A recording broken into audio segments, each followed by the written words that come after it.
Assalamualaikum warahmatullahi wabarakatuh.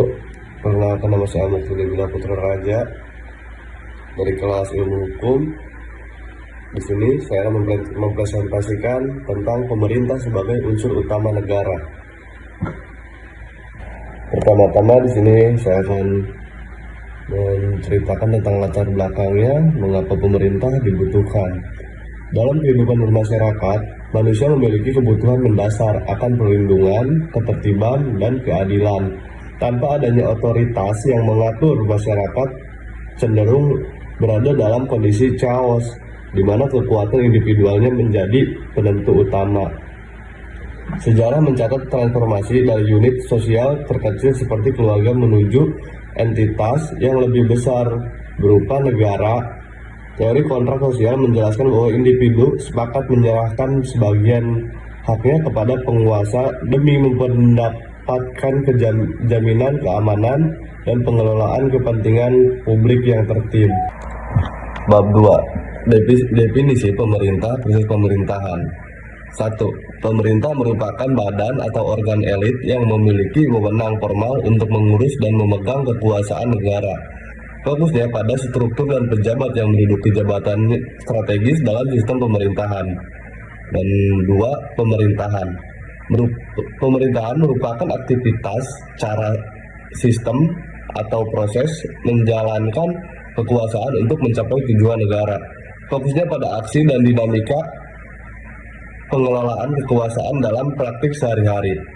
Pembedaan ini penting untuk memahami bahwa pemerintahan adalah struktur, sementara pemerintahan adalah proses dinamis dalam menjalankan kekuasaan.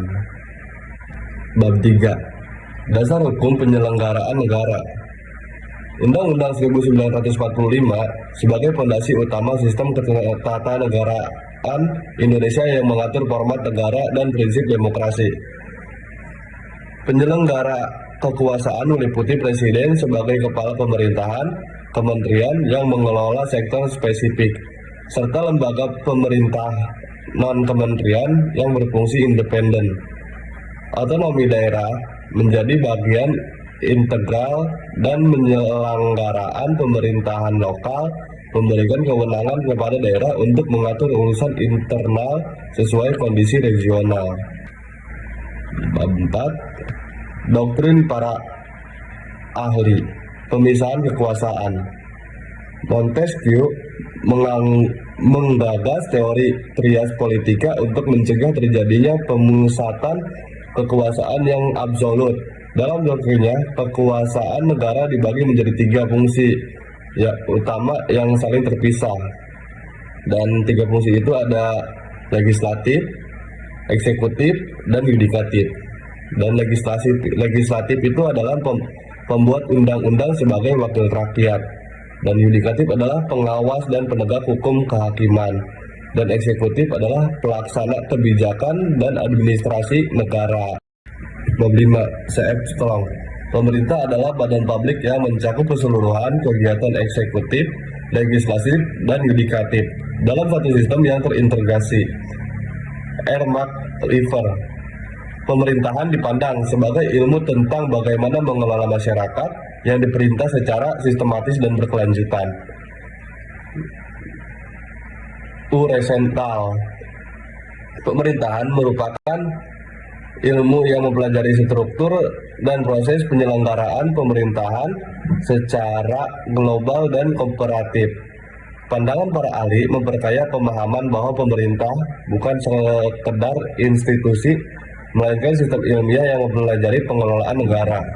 Perbedaan mendasar pemerintah dalam arti luas versus sempit.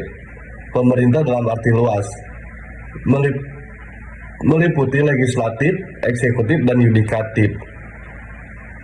Pemerintah dalam arti sempit fokus pada badan eksekutif harian. Arti luas mencakup seluruh badan publik, legislatif, eksekutif, dan yudikatif secara komprehensif. Dan arti sempit fokus pada badan eksekutif yang menjalankan tugas harian pemerintahan negara, dan fungsi utamanya menjamin stabilitas pelayanan publik dan pencapaian visi dan negara secara optimal. Dan di sini ada struktur dan bentuk negara. Negara kesatuan, satu pemerintahan pusat dengan wewenang penuh atas seluruh wilayah. Daerah merupakan subdivisi administratif tanpa kedaulatan tersendiri. Dan negara federasi, penggabungan negara bagian yang tetap memiliki ciri khas dan otonomi tertentu. Pemerintah pusat mengatur urusan bersama, sementara urusan lokal dikelola oleh negara bagian. Sistem kabinet presidensial, kepala negara sekaligus kepala pemerintahan versus parlementer. Kepala negara dan kepala pemerintahan dipisahkan dengan perdana menteri sebagai pemegang eksekutif. Fungsi pemerintah dalam negara modern. Pemerintah modern menjalankan berbagai fungsi strategis untuk memastikan roda negara berjalan optimal dan rakyat terlayani dengan baik. Satu, pelayanan, dan ada pengaturan, dan ada pemberdayaan. Dan di sini ada kesimpulannya, menuju tata kelola yang responsif, ada jangkar kestabilan, kepatuhan konstitusi, tata kelola terbaik. Cukup sekian dari saya. Terima kasih, mohon maaf bila ada kesalahan. Wassalamualaikum warahmatullahi wabarakatuh.